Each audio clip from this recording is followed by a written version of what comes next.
Perbedaan selanjutnya adalah dilihat daripada jumlah persediaan produk. Pada usaha online, tidak harus memiliki persediaan atau stok produk karena berdasarkan pesanan. Oke, yang B, usaha offline harus mempunyai stok produk barang yang akan dijual.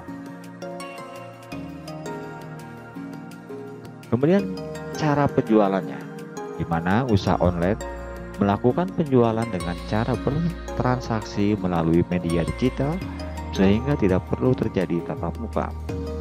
Semua dilakukan di depan komputer atau ponsel pintar.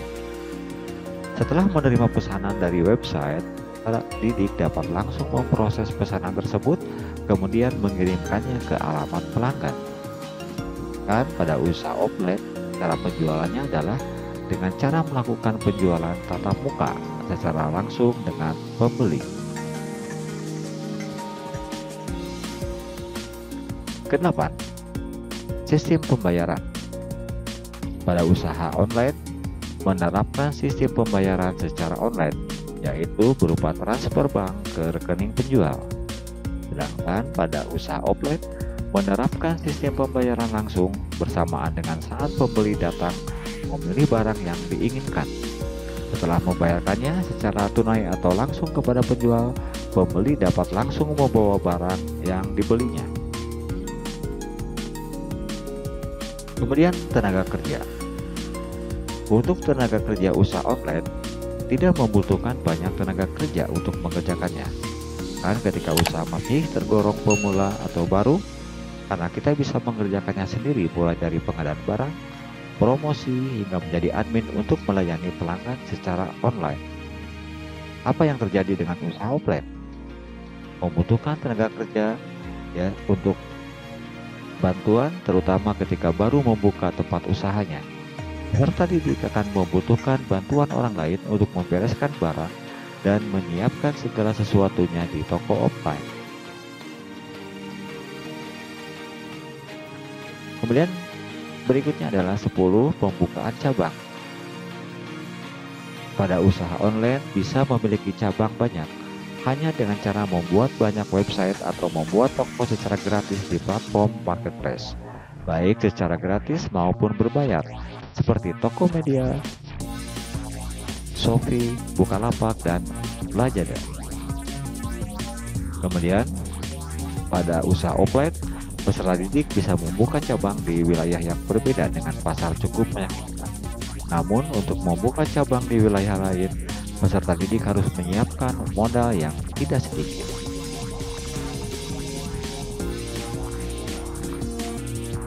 Bagian yang C adalah media promosi offline.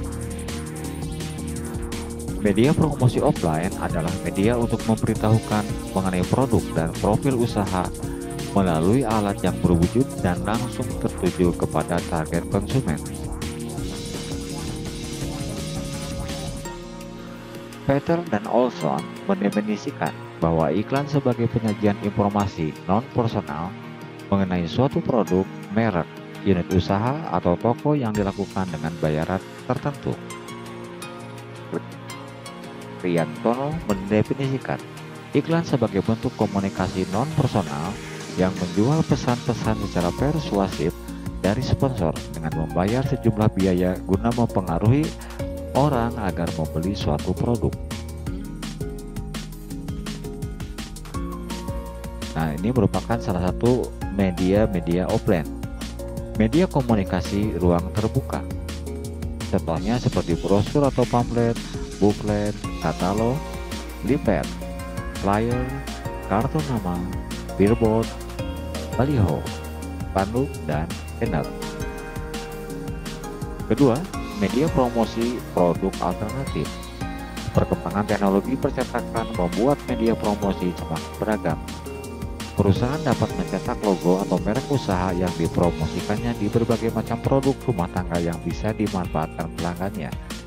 Ya, artinya logo dan produknya itu tercetak pada produk-produk rumah tangga. Kemudian yang ketiga, media promosi offline bentuk lainnya, seperti mulut ke mulut, adanya tester atau sampel barang melalui surat penawaran, ataupun melalui telemarketing.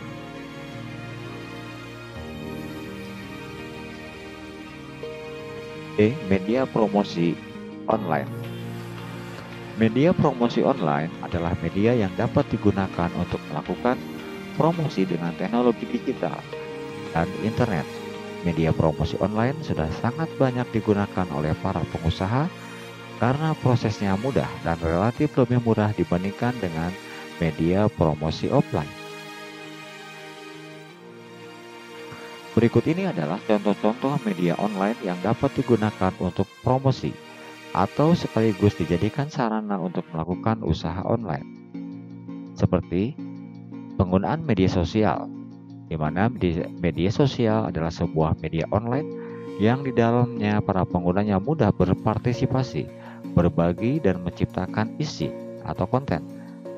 Media sosial meliputi blog, jejaring sosial, wiki forum, dan dunia virtual. Blog, jejaring sosial, dan wiki merupakan bentuk media sosial yang paling umum digunakan oleh masyarakat di seluruh dunia. Jenis-jenis media sosial yang dapat mendukung bisnis online: Facebook, Twitter, LinkedIn, Pinterest, Instagram, dan YouTube.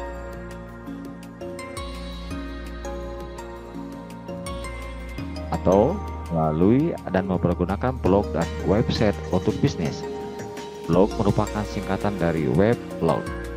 Blog adalah sebuah aplikasi web yang berupa aneka macam tulisan yang dimuat sebagai artikel pada sebuah halaman web umum. Kemudian, marketplace adalah sebuah platform yang mempertemukan penjual dan pembeli, ya, seperti Bukalapak, Shopee, dan lain sebagainya.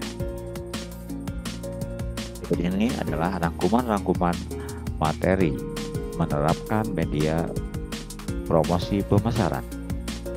Menurut Salaluddin 2003, promosi adalah salah satu unsur dalam bauran pemasaran perusahaan yang didaya gunakan untuk memberitahukan, mengingatkan, dan membujuk konsumen tentang produk perusahaan.